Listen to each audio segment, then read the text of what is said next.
Hello everybody, it's Stephen here for the Idiot Quilter and welcome to my weekly episode, and this is episode number 164 for April the 26th, 2022.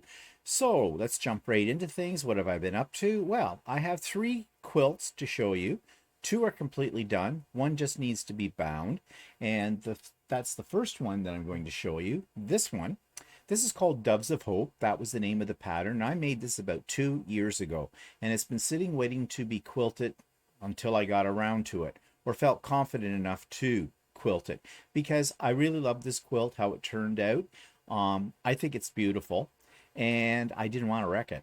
Well, now that I've got the quilt path, the software for my Lucy, my long arm, I decided to give it a go. So actually last Tuesday, we spent the day with Tracy at Whirls N Swirls, who very kindly said, come on in, bring in a quilt. We'll throw it on one of her machines, and she'd show me how to do an edge-to-edge quilting design using the computerized software. And that was a great day, but it was information overload, I can tell you that. But I did get this one quilted while I was there, and I'll show you what I did for the quilting. I'll just blow it up a little bit and see if you can see it. It's not easy to see, but it is there, okay? And this was a pattern that's called Every Which Way, I think it is. And I have used this on other quilts in the past as well as a pantograph, a paper pantograph, because I did buy this design. But she had this one on her machine, and we both decided that that would look pretty good. So we set it all up and let the machine do its thing. And away it went. There was really only one little problem with it. And that problem I'm going to talk about in a few minutes as today's critical point. I don't know if I'll even be able to show you the problem I had, but because I don't know if it's going to show up in this picture.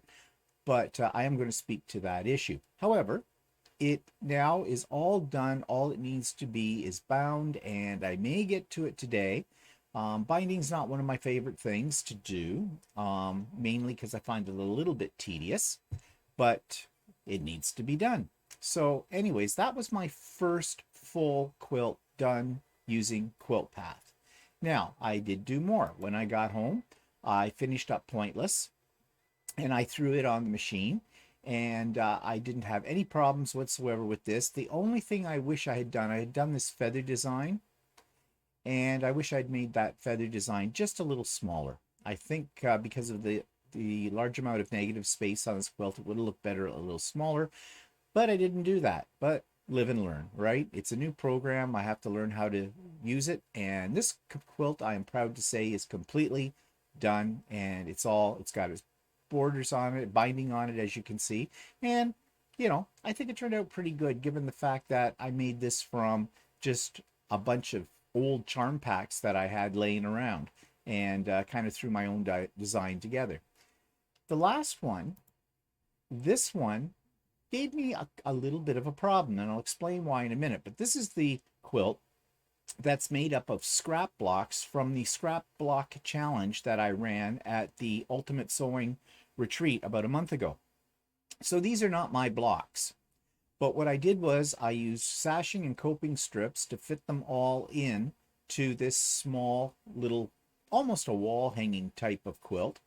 And I added a border to it, and then I threw it on Lucy, and using the Quilt Path software, I did this all by myself. Well, the machine helped, right? But you know what I mean. I used the same pattern on here as I used on the Doves of Hope quilt, but it was going along well until I got to the bottom of the quilt. See this little thin border? It almost looks like a flange, but it's not. It's a border. That was much bigger, and I had to cut it way down. It was originally about 3 inches, 3.5 inches wide, this long blue part. Now it's about an inch, inch and a half. Now the reason being is I got down to this area of my quilt and realized I was running out of backing fabric. Now there is a way to get around that. There is a way to add more backing fabric to your quilt when it is on your long arm. Tracy actually has a video on her YouTube channel, Whirls N Swirls, where she shows you how to do it. But you want to know something? I didn't want to do it. It's a bit involved. So I quilted as far as I possibly could, and it did get into a piece of the border, but it wouldn't have covered the whole border. So I tried one of the features of the quilt path called Eclipse. Eclipse essentially is you mark out an area and decide whether you want the quilting to go inside that area or only on the outside of that area. And I imagine that's really good when you're doing appliques and you want your quilting to skip over the applique or something like that, or you had some embroidery on your quilt. So I set that all up, but I didn't quite do it right, because if you look very carefully, right along here, I have a line, and I have another one down here.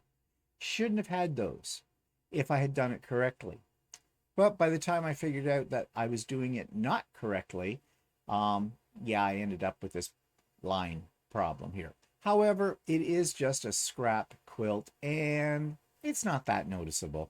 So it was the least of my worries at that point in time. My big worry was the fact that I had run out of backing fabric. So what I did was I quilted right as close as I could. Basically, the red snapper plastic holders that hold the leader to the quilt were right here, right up here. So I couldn't have gone any further. So finished it off, took it off, and I trimmed it. I trimmed it up so that I had backing fabric down here, and I used that as my measurement for trimming the rest of the border all the way around. And you want to know something? If I hadn't pointed that out to you, you'd never know I'd had that problem at all, because it looks like that's the way the quilt was designed. Now, what's going to happen with this quilt? Well, I'm taking it over probably later today to Ultimate Sewing, and I think they're going to put it on display at the store as a sort of an advertisement for future retreats that they will be hosting. So, you know, it's not my best effort, but it's okay. It works. So, yeah. So that's what I've been up to. Now, I've been talking about Tracy, and you've heard me mention her before. Tracy Russell. She has a YouTube channel called Whirls N Swirls, and I'll try to remember to put that in the show notes below, the link to it. If by chance I don't, it's called Whirls N Swirls. Whirls N is like the letter N. And you'll find it on YouTube.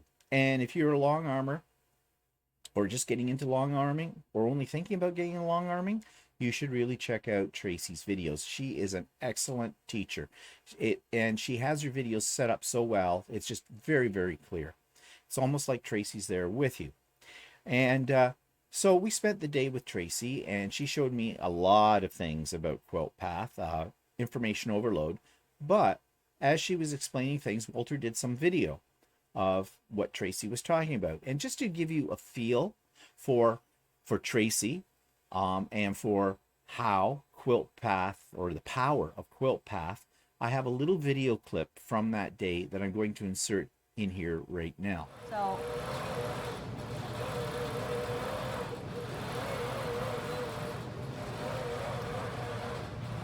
So I'm in basic mode, and then one of your free designs that are in here looks very boring.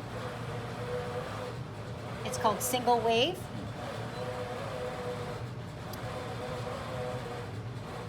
It's just a line, okay? So I'm gonna let it read my safe area, which is 16.184. I'm gonna change this to 15,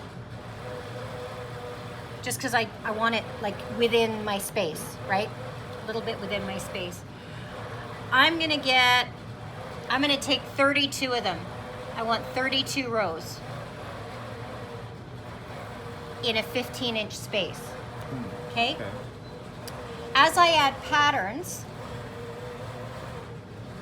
it starts to undulate. Okay? Now I can go down here and start messing around with the editing. I'm going to choose alternate rows so it highlights every other row.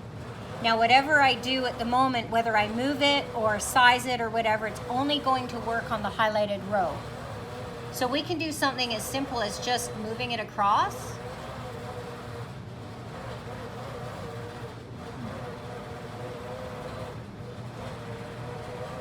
just until they start to touch. Cool. Isn't that nice? Yeah. That looks stunning going across a quilt. And you'll quilt it out in chunks. So it'll do the whole piece, and then we advance it forward and it does the next one and the next one. It's lovely. Okay, so what else been happening in the past week? What new things have I acquired? Well, I did acquire some new fabric. I wasn't really in the market to buy some new fabric. Well, that's not true. I'm always in the mood to buy, or in the market to buy new fabric. But this caught my eye. I'm not sure where I saw it, but it comes from Northcott. And I think it's just gorgeous. Definitely fits my aesthetic, which is, loud and bold. And so here we have loud and bold. It's called Color Collage, is the name of the color way, the color line. And as I said, it's by Northcott. But also there was a pattern that uses this fabric, and you can see it right here. It's also called Color Collage. So I bought enough of the fabric. In fact, this is pretty much the whole collection in terms of the printed fabric to do this quilt. However, I still need to supplement it with some more because there are some semi-solids in this color wave as well that I need to get. So I've put this all together into a kit, and when I get around to it, I'll get around to it and do this one. That's when I'll worry about what other fabrics that I need. So I've got that. Now, you know, I have fallen in love with the Accuquilt system, and you know that a week or so ago, Walter surprised me by buying me the 12-inch and the 6-inch cubes. So I now have the 12-inch, 10-inch, 8-inch, and 6-inch, but there's still a 9-inch and a 4-inch cube to go. And yes, I have it on order, and in fact, I think I'll be getting that this week as well. But anyways, I'll have all the cubes then. Yes, I know some people have written to me to tell me, don't forget there are add-on blocks. I'm quite aware of that. Believe me, I'm quite aware of that. And I will probably be looking into investing in those. I'm going up to Kawartha Quilting probably later today or tomorrow to pick up some stuff I ordered from them, which was an Accuquilt strip die, 5.5-inch strip die. That'll be great for borders. And I also ordered the Drunkard's Path die, because on the Quilter's Way, which is the membership group I belong to, heard me talk about it many times before, next month we're going to learn all about sewing curves. And as the project to go along with that, we're doing a small quilt that uses the Drunkard's Path block. Now, I have done Drunkard's Path block before, but I use templates. And quite frankly, cutting it with templates can be a bit of a pain in the butt. So I thought, I wonder if Accuquilt has a die for that. Guess what? Of course they do. So I bought it. So I'm all ready to get into that project when the time comes. Yes, I am in love with Accuquilt, and you will find in the show notes below that I just finished doing another one of the Idiot Quilter Presents a demonstration showing you how I use the 8-inch cube block to do one of the blocks that the pattern comes with the block. That's the one beauty of the blocks too. They come with about a pattern book with about 6 different block patterns, and you know, I want to see how fast it was to make a block. It's pretty fast.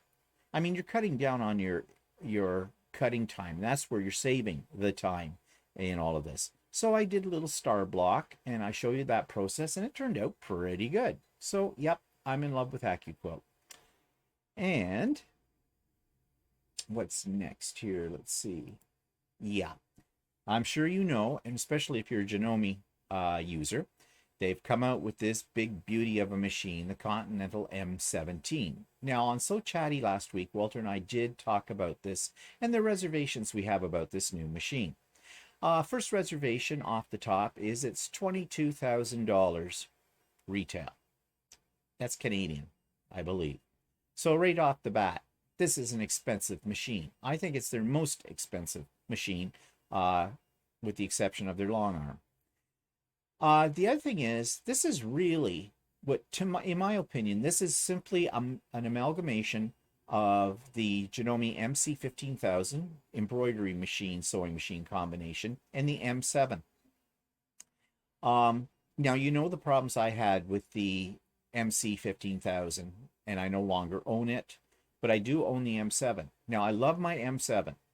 I haven't had any problems with it, and I absolutely love that machine. I have a 550E embroidery machine, and it's been working fine. This one claims that it's a combination machine, that it has the largest hoop ever, and it does. It has a huge hoop, one of the 5 hoops it comes with, that's I think 18.1 inches by 13 inches across. So yeah, that's a huge hoop.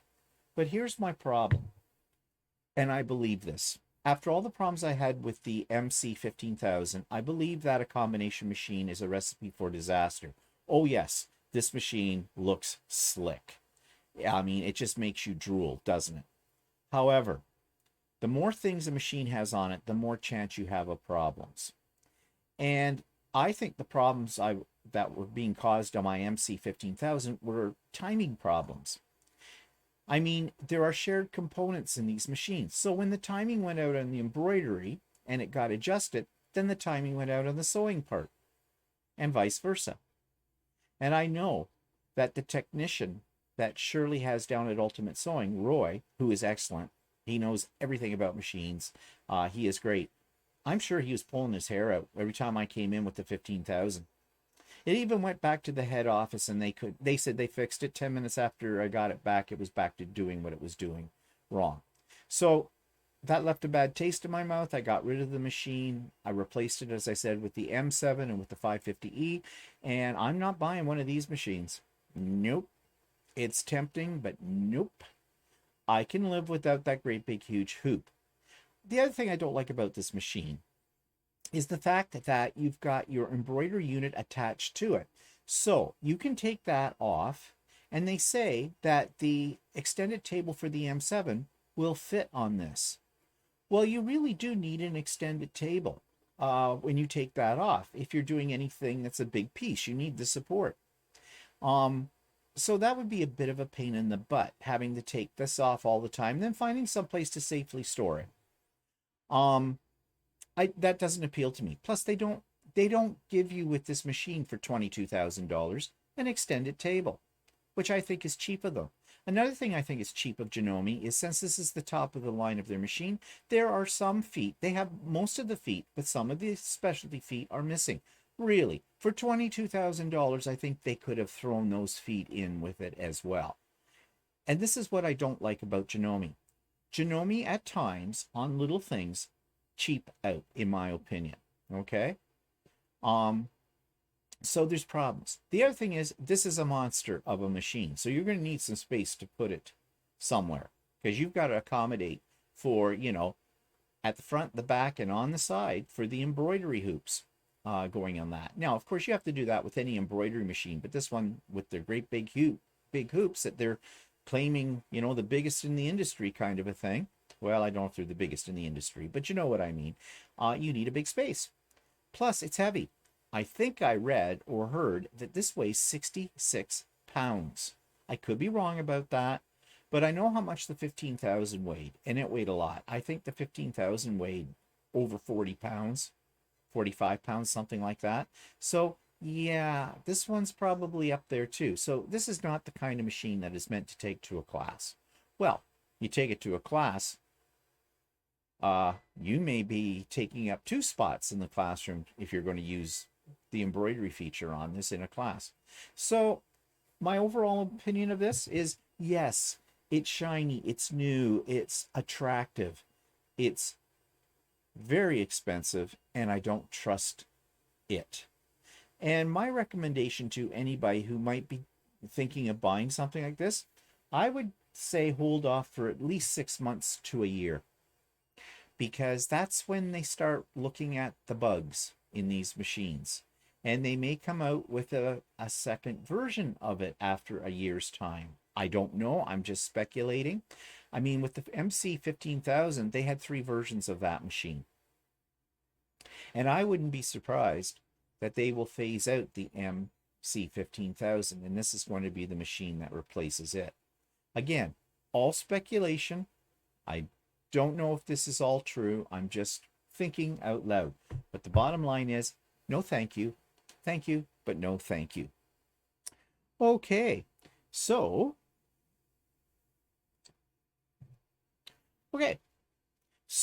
that takes me to a review of the pop-up sew and craft day that I had this past Saturday. There were about 12 of us, I think, on there or so, and had a really good time. People kept me well entertained and lots of company. I got some stuff done. Other people seemed to be very productive, and we had a really great day. If you missed it, sucks to be you. But if you are interested in this, it's very relaxed. It's very much like Craft and Chat, except Craft and Chat falls during the week, during the day, and some people have nasty little jobs they have to go to, and I forget that as a retired person. So that's why I'm doing these pop-up sew and craft days. And notice I said craft because it's open to everybody, no matter what if you're a maker, you're welcome to come, no problem. So when's going to be the next one? Not really sure. I am playing around with Saturday, May the 7th as a possibility. Reason being is I'll be home all day alone because Walter's going to a sewing class that day, and so I'll be lonely. So I want your company. Yeah, poor me. So I will, as I always do with the pop-ups, I usually put up an announcement on YouTube on my channel 24 hours before the actual event. But I will put the link in the show notes, probably in the videos the week before, when I'm a little bit more certain that's when I'm going to have it. And there are some of you that are on my pop-up Sew and Craft Day mailing list, and I will send you out that link personally via that mailing list. And if you want to be on the mailing list, please just drop me an email. My email address is always in the show notes below, and I'll be more than happy to add you to that list. I'll be happy to add you to any of my lists because I have 3. I have one for Pop-Up Sew Day, I have one for Craft and Chat, and I also have one for my retreat. Now, the next retreat is not going to be until the fall, so plenty of time there, but if you want to get advance notice of that when that comes, the same with Craft and Chat, then, just drop me a line and I'll add you to the mailing list. Just tell me which mailing list you want to be on. You want to be on one or another, or do you want to be on them all? Just let me know. Now, speaking of all of that in Craft and Chat, advance notice. The next Craft and Chat will be on the first Wednesday of May, which is May the 5th, I think. I think I said in my vlog yesterday, May the 4th, but I think I got that wrong. Let me just double check here. You know, when you're retired, you have a tendency not to know what day it is. So let me see. Calendar. Where's my calendar? Here we go. And in May, and it would be, nope, it is May the 4th. So May the 4th be with you. Easy to remember from that. Starting at 1 p.m. Eastern Standard Time, running until about 4 p.m. Eastern Standard Time. So if you can join us and get caught up on a few things and have a great afternoon, please do. Please do. And the link for that will be in the show notes below. And just let me double check my notes to make sure I do have that in my show notes below. And I most certainly do. Okay. So that takes me to what I want to demo or talk about a little bit more today. And that's about the most essential tool I think any sewist or quilter must have in their collection. And of course, I'm talking about scissors. And I'm sure you have more than one pair of scissors. And, you know, scissors are a very personal item. We get a decent pair of scissors that we love. We guard it with our life. And God help the person who comes into our sewing areas and uses our scissors or runs off with them to cut something that is not fabric.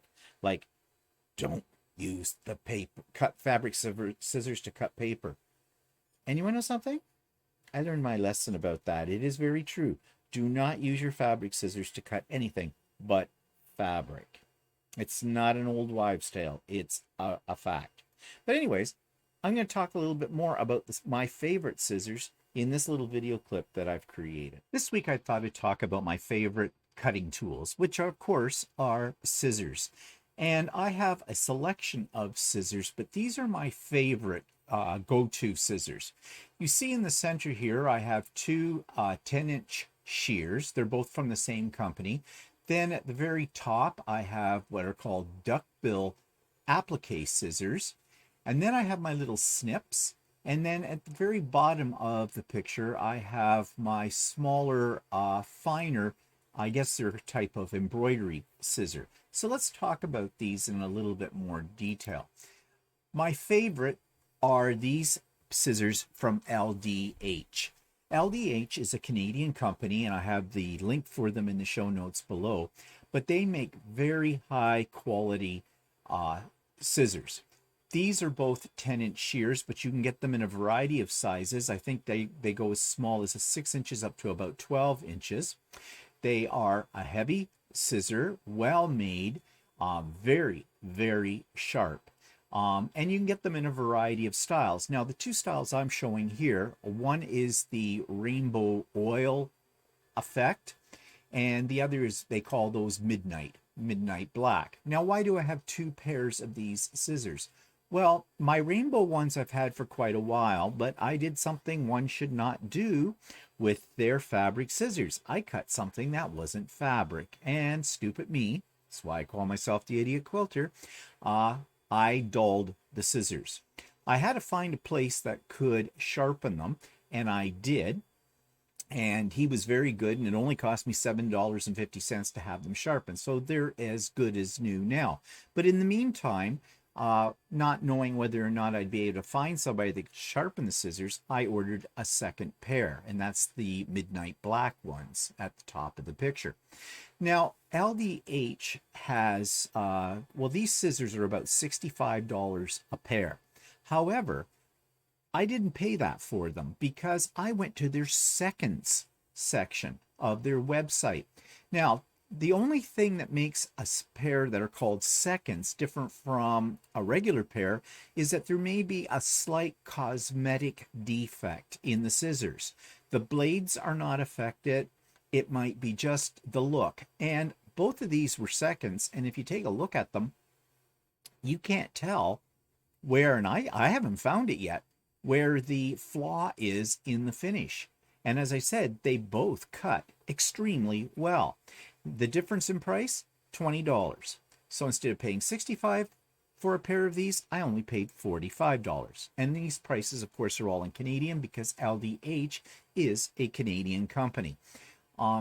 They also have a service whereby you can send them your scissors if they need sharpening them. Okay, let's try this again. If you need your scissors sharpened, I'm having a little trouble with this. If you need them sharpened, you can send them to LDH and they will sharpen them for you. And of course, they know exactly what they're doing. And that's important to keep in mind too. Not just anybody can sharpen a pair of scissors. They have to have the right equipment and they have to know what they are doing.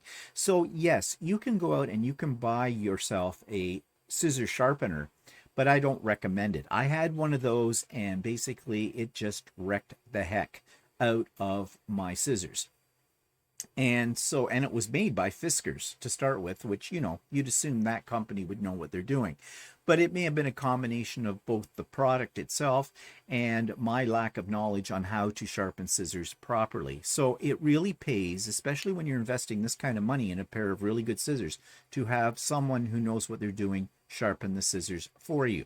And the gentleman that I found, actually recommended by Shirley at Ultimate Sewing, he was excellent. He knows exactly what he's doing. And as I said, it only cost me $7.50.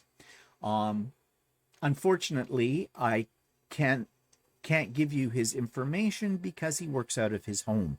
He doesn't really, he does have a website, but you have to physically take the scissors to him. And he lives not that far away from me, so I was able to do that.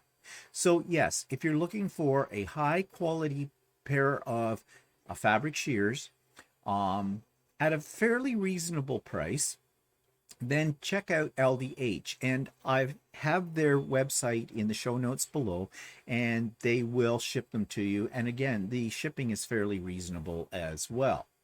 I suppose it depends on where you live. Okay, so that's my favorite everyday fabric scissors. But I have several other pairs of scissors that I like to use as well. And these are the three here. The ones in the middle, my little snips, I cannot live without them. The first thing I put on when I'm going to start a sewing session is these are on a lanyard, and I throw them around my neck, and there they are, and I reach for them constantly. I think I bought these at Ultimate Sewing, and there's all kinds of different ones available out there. And they come in a variety of prices. Now, you might find something like this even in like a Walmart or dollar store. I don't really recommend them. Because this is, for me anyways, an essential tool, I spent the money and bought good ones. And I think they cost me about $30 for them. But I do not regret a cent I spent on these because, as I said, I have them around my neck. They're always there. In fact, sometimes I forget that I'm wearing them, and I've gone out the door someplace and realized I'm wearing my scissors. Really not an appropriate fashion statement, I don't think. The pair of scissors at the very top of the picture are my duck bill applique scissors. And when I'm doing machine embroidery, these are an absolute must. They allow you to get right up close to your stitching when you have to trim some fabric away. And because of the way they're designed, they protect your stitches so you don't cut through your embroidery stitches. You're only cutting the fabric. Again, these are not a cheap item. They probably cost me about $45, but they were well worth the price. And if you notice on the blade, these are made by Quilter Select. And you can go to the quilterselect.com and order these as well. There are other brands as well, but if you do a lot of machine embroidery or applique, these are definitely a must-have. And the last pair of scissors that I reach to most of the time is when I'm doing a little bit finer work. For example, when I want to cut around, a shape, when I'm cutting, applique pieces or things like that. These are an excellent pair of scissors, and they're made by Kai, which is a Japanese company, and they make a large variety of different types of scissors. And if I hadn't found LDH when I was looking for a really good pair of fabric shears, I probably would have bought a pair of Kai because they have a very reputable name. And these are, as an example of the quality, are excellent scissors. Very, very sharp. Excellent for getting around really small, fussy cut pieces. So those are my go-to scissors I can't live without, and that's what I thought I'd show you today. And that takes me to a subscriber's quilt of the week, which is not a quilt, but it is a bag, and it's not just any bag, it is a specialty bag. So here's my review of Nancy A's camera bag. This week's quilt from a subscriber is not a quilt at all. In fact, it's something very unique. We have not seen this on my channel before. And this is a camera bag, and it's made by Nancy A. And Nancy says, I made this camera bag for my son. It is the Ansel camera bag pattern by Sew Sweetness. I added the strap shoulder pad. There are a couple of small changes I will make when I make him another, but on the whole, it turned out quite well. He's very happy with it, and it is getting a lot of use. And so, yeah, this looks extremely professional, Nancy. You've done a fine job on it. And here's a picture of the interior as well. So, I mean, I would be hard-pressed to see any difference between what you've created and one that you would buy at full retail price. So this is a really well-made project. So Thank you for sharing this with us, Nancy. Very well done. That takes us to the YouTube channel of the week, and this one is by a fellow Canadian, and this is someone that I call a friend, who is one of my friends that's a member of the Quilter's Way. Her name is Shirley Heinemann, and Shirley has recently started up a YouTube channel, and it's called Aroundtoit, and it is a great channel. Shirley is an extremely experienced sewer and quilter and crafter, and I did a video interview with Shirley. More about that in a moment. But right now, check out her YouTube channel. This week's YouTube channel of the week is called Aroundtoit, and this is by my interviewee, Shirley Heinemann, and she has only had this YouTube channel up for a little bit of time, and it's excellent. Shirley is a well-experienced sewer, crafter, quilter, knitter, etc., and she shares all of her wealth of knowledge with you on her YouTube channel. If you take a look at some of the video titles that she has here, you can see Pineapple Quilt Block, Foundation Paper Piecing using freezer paper, tutorial about knitting, a checkerboard granny. She has more things about foundation paper piecing. She has a project box, patchwork jogging fleece blanket. I didn't know that. All kinds of things. Lots of tutorials here. And you can see that there's something here for everyone. And as I said, she is an expert. She's been sewing for a long time, and she is very willing to share that expertise with you. Now, if we take a look at her playlists, she has set up according to, it looks like, tutorials, checkerboard granny slippers, freezer paper, knitting granny slippers, foundation paper piecing, that kind of thing. Now, as I said, she has not been on YouTube for very long, so she doesn't have a lot of videos yet, but she's constantly adding to them.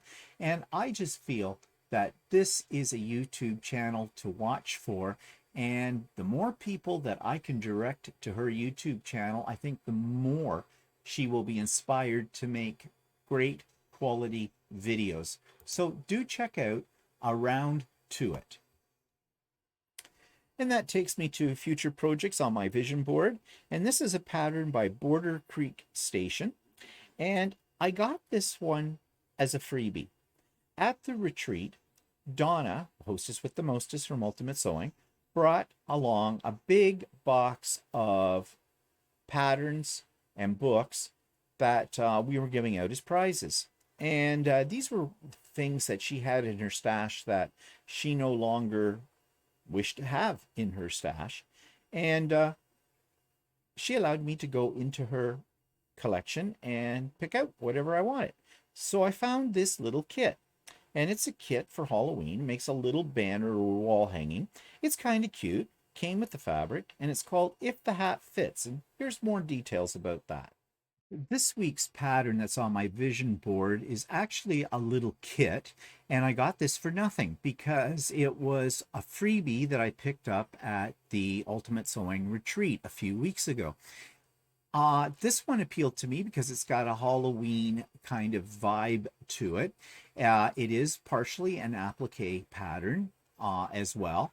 And all the instructions with the applique pattern itself come in the kit. But in the kit also comes the fabric that you need for making the little border piece around the hat itself.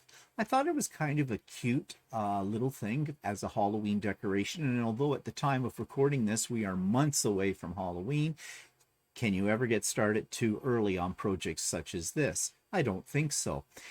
So this is by Border Creek Station. I've never done any of their kind of patterns before, so I'm looking forward to giving this a try one day.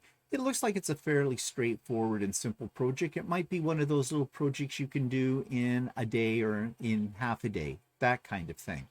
It is $12 Canadian for this, which isn't bad. and you will find the link for it in the show notes below.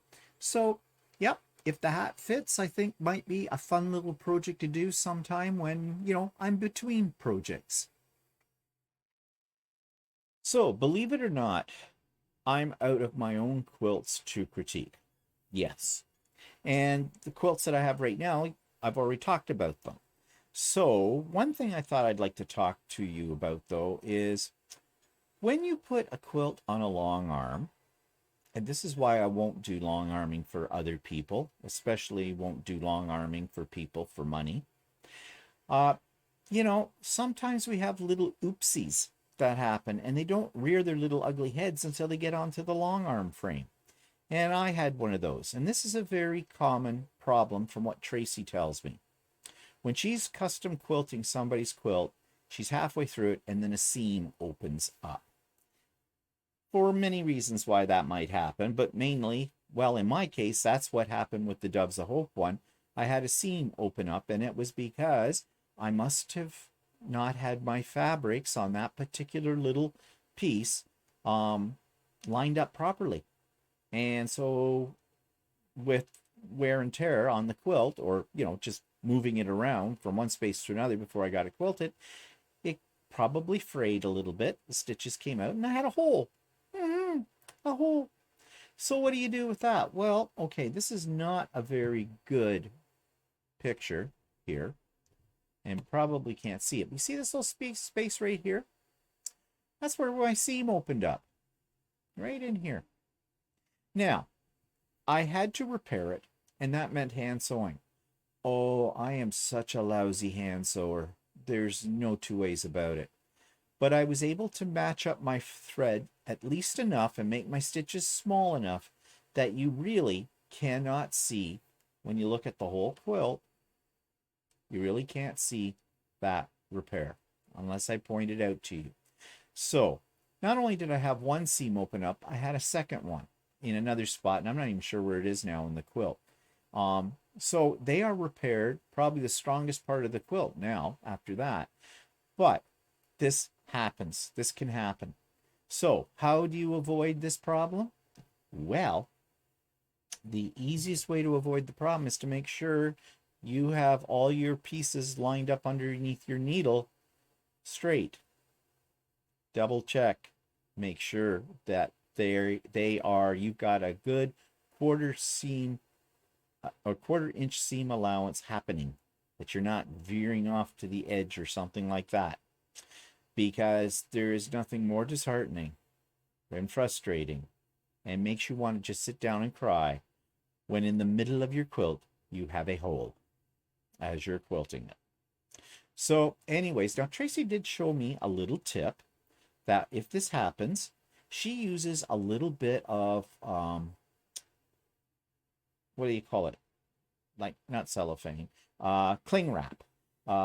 She uses that cling wrap that's cling and seal, or whatever they call it. It's kind of got a little bit of sticky on it, just a slight amount. She takes a very small piece of that and pulls the seams close together and lays that down on top before she's gotten to the quilting of that part. So I guess that means you've got to see that happening before you get to the quilting of that part. And that holds them sorted together, so as your stitches go over when it's quilting, it sort of anchors them in. And then when you take the quilt off the machine, you can do your repair, kind of a thing. So that's a tip I learned from Tracy. But my tip is try to avoid this kind of thing happening. Okay? So anyways, that's my criticism of myself today. I must be a little bit more careful about my seams. Okay, so I mentioned before when I was talking about the YouTube channel of the week called Aroundtoit that this has been put together by Shirley Heinemann. And Shirley is someone that I know fairly well because we are both on the Quilter's Way. And so I thought, yes, I would like to interview Shirley. And Shirley was a little apprehensive at first, as most of my people that I want to interview are, because I don't know. I guess they think I'm going to bite their head off or something. I don't.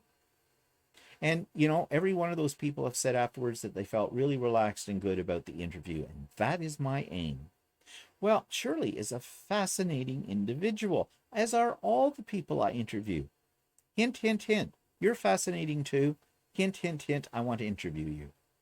Don't be shy. But anyways, I've got a little teaser of this interview with Shirley to show you right If now. you have a favorite creation. Yes, I do, but I don't have it because I gifted it. It was something that I really put myself out there because my daughter wanted a dragon quilt for her husband. And when she asked me to do it, it was like, okay, sure, I can do that. And then when she told me she wanted a California King, then it was like, okay, I've got to make this thing and quilt it. And she paid for everything. And so I made a California King. I used a panel and I ordered fabric from a matching fabric from a store in Canada here. And it wouldn't fit in my living room when I had to sandwich it. And then it was like, okay, now I have to quilt this thing. And I did quilt it on my sewing machine. I did an edge to edge design in my sewing machine. Yeah. And that was a I guess it would be my most favorite because it challenged me to really think about what I wanted to do and how I was going to do things because I'd never done anything like that before. Yeah. Never. And you did it on a domestic sewing machine. Yes, I had.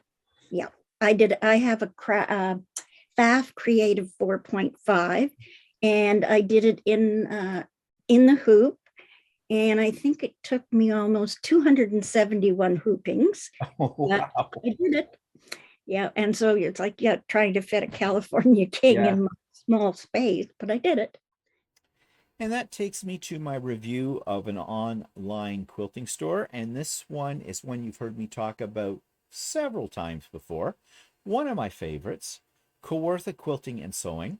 And they've been making some improvements to their website as well, which makes me even more happy to review their website because they really truly listen to their customers and they really try to be on top of things and to keep the shopping experience online very user-friendly for their patrons. So here's my review of Kawartha Quilting. This week's online quilt store is called Kawartha Quilting and Sewing, and you have heard me talk about this store before, but I just realized I have never really done a review of their website. I have been to this store. As you know, I love their store. I love their service, and I love their products. They are only about a half an hour north of me in a small place called Bethany, Ontario. And well, let's just take a look at their website, which they are constantly upgrading and improving. And if you are a regular watcher of my YouTube videos, you've heard me talk about those improvements because they have taken some of my input and have actually done some things with it. So, which is another sign that this store listens to its customers. So you can see on the first page that they are a dealer of sewing machines. They have long arms. They deal with Gamel. They have Bernina, Brother, Accuquilt. That's where I get all my Accuquilt supplies. They deal with Kimber. Their threads, they have Superior, Aurifil, and Filtech. And of course, they have a wide selection of fabrics. We'll look at that in a minute. Batting, they are also my source for batting because they often have a special on rolls of batting that they get in. And I have gotten some really great deals. And because they're so close to me, I don't have to pay anything on shipping because I just go and pick it up. And of course, they have notions. They do sell paper pantographs, as you can see here. I have bought some of them for my long arm, and well, that's always nice to know as well. And then they have their contact information as well. They also have something they call the QKS rewards which basically for every dollar that you spend, you get 2 points, I believe. And 100 points gets you $5 off. And if you're buying some big ticket items like I am with them, those points add up very, very quickly. So that's a bonus here. So let's go down on the front page a little further. And again, you can see the list of all of their things that they handle. I don't know why I went there. I may have clicked on, oh no, okay. Never mind me. They have Moda, they have Northcott as their fabrics. I believe they handle others. They have Alicio irons, other fabrics here. Quick look at their batting, and just take a look at their batting. Hobbs Heirloom Premium 80/20 cotton blend, 120 inch 30-yard rolls, $259.99. That is an excellent price, and it's in stock right now, and they tell you how many they do have in stock, which I think is really a plus as well, because you don't want to get to the checkout and find out they don't have as much of something that you want. So right here up front, they keep you informed. Latest fabric arrivals. They have wide back fabrics. They have an excellent selection. They also have glide thread, and glide thread is something that I use all the time in my long arm, and they have pre-wound bobbins as well for that. So quite a bit here. And you notice that they're showing the glide thread in a plastic case. I have bought a couple of these before. It's nice. You get a whole collection of coordinating threads, and I forget what the price was, but it was good. And then of course they have the Accuquilt system, which I have bought quite a bit of, as you know, lately. Kimber, etc. And it just goes on and on. So let's pop up and take a look at their fabric and see what their prices are like. Fabric is all sold by the meter. So 1 unit equals 1 meter. That's good to know.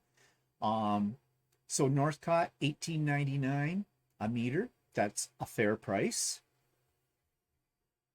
And it looks like that's pretty much their standard price. Well, no, Moda is a little bit more, $22.99. So all still within the ballpark of what we're paying these days for fabric, and there's lots to choose from. I'm not going to go through all of their selections, but if you look over on the left hand side, they have Wellington, Northcott, Moda, Kimber, Free Spirit, and Benartex. I'm never sure how to say that properly. It's a tongue twister. And here they give you a detail as to how many selections they have in each of their brands. And they have 108 inch, which is wide back, 44 and 60 inch fabric. 60 inch fabric, that's kind of interesting. I'm just going to click on that and see what comes up. And it's Fireside. That's 60 inches wide. And again, that's not a bad price, $24 a meter. That's pretty good. Okay, so let's look at their thread. They do have Aurifil, which is my go-to thread. So let's see what they are selling 50 weight for.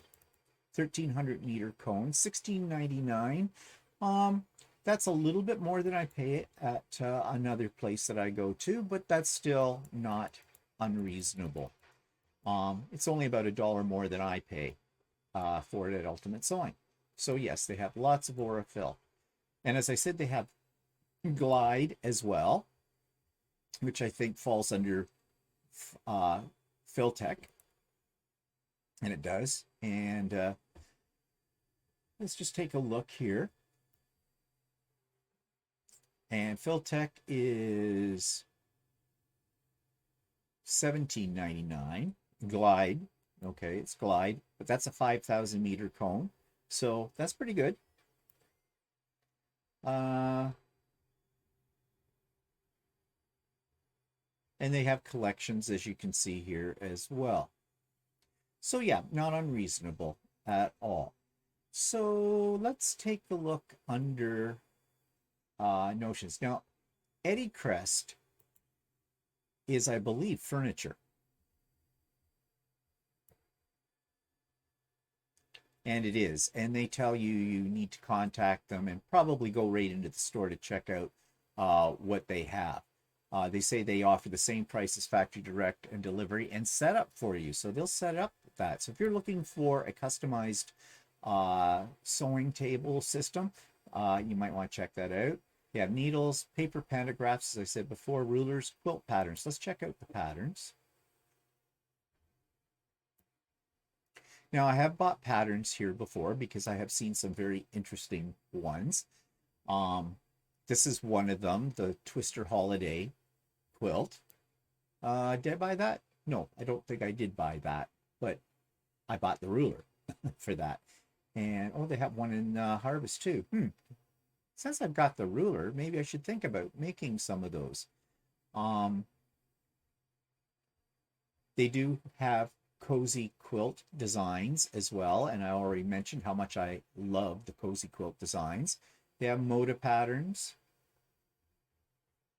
They have a really nice selection of patterns, things you don't see every day. They have the Quilt Smart patterns as well. Yeah, they have a very nice variety of patterns and all in the ballpark to what you would expect to pay for a pattern. Anything else? Oh, let's take a look at kits and see what we have to choose from here.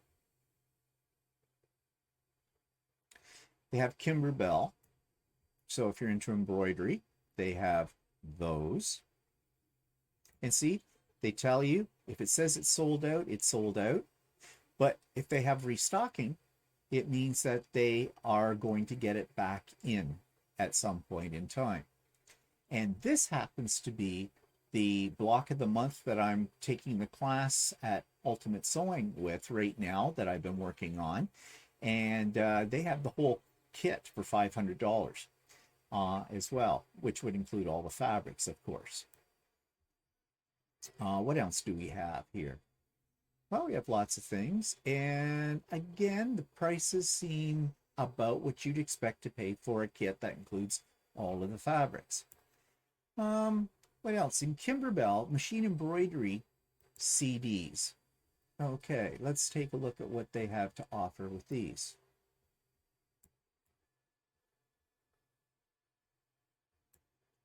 And yep, there's the pictures. And Kimber are very, very popular embroidery patterns. These are on CD. Okay, it doesn't look like you have the option of being able to download them. You have to buy the CD, and that's probably because of Kimber, the company themselves.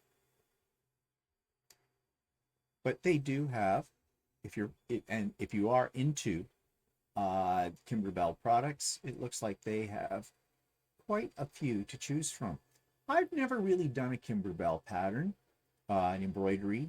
I should maybe look into one, and maybe I should get one of these CDs for myself and give it a try. So quite a few things there to pick from.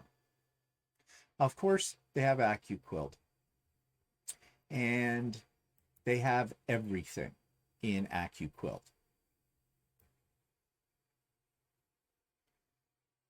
Now, right now, they don't have a sale on.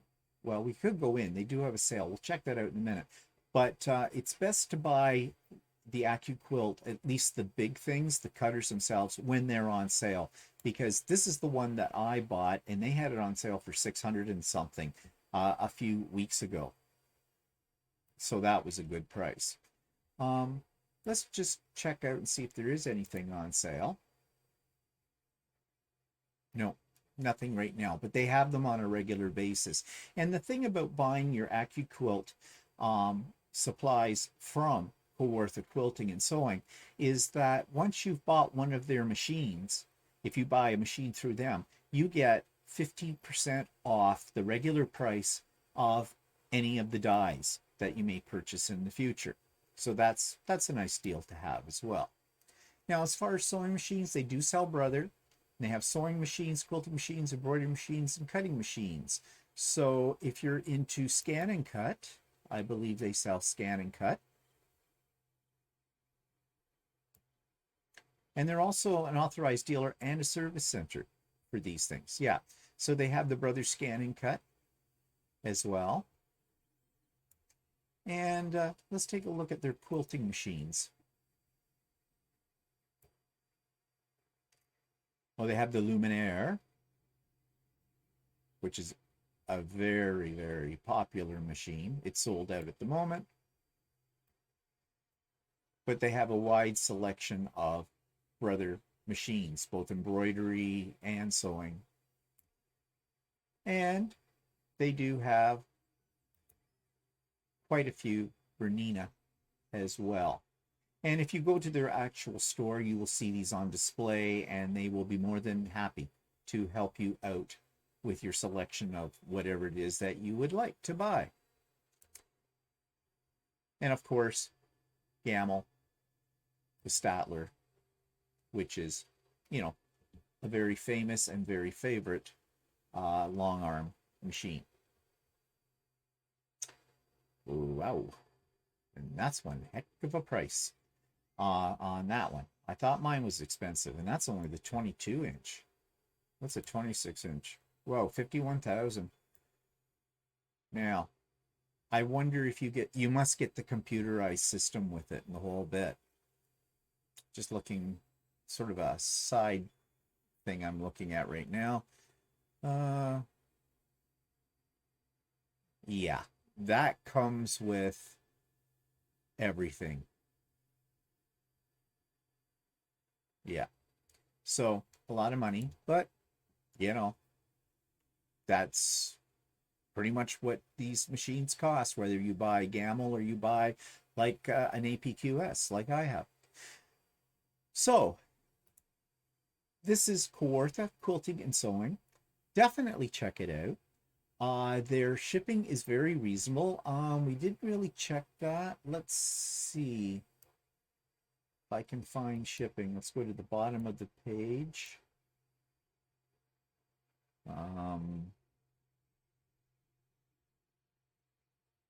They do long arm quilting for you as well. I'm not seeing anything here as far as shipping is concerned. I know it's fairly reasonable. However, I've never really had to order anything from them and have it shipped, because I just go up and pick it up because they're... That's Kawartha Quilting. And do check it out and let them know that I sent you. Not that it'll get you any extra discount, but it makes me feel good. So that brings me to the end of this episode of the Idiot Quilter. I want to thank you for joining me. Lately, my subscribers have been going up, and if you are one of those people who has not subscribed to me yet, please do. And please like my videos if you want to. Okay? I don't ask for fake praise here, okay? If you don't feel that one of my videos was up to par, then please don't like it. And actually, I'd appreciate it if you kind of sent me a message and were, you know, constructively critical, because that's how I learn.